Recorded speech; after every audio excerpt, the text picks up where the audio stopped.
पूरे 2000 है।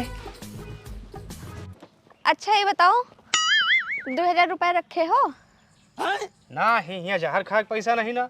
खाओ हमार कसम की नहीं ना। ससुर हर बात पे कसम है इनके नगीच रहा था। तो हर कसम खा के कह देना 1 रुपया नहीं ना। अच्छा ठीक बाय। पैसा पैसा पैसा और कुछ नहीं दिखाते इनका।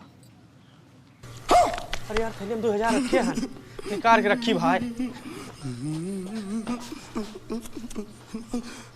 अरे देवा ये गड़बड़ है बाबा। अरे लाई गए।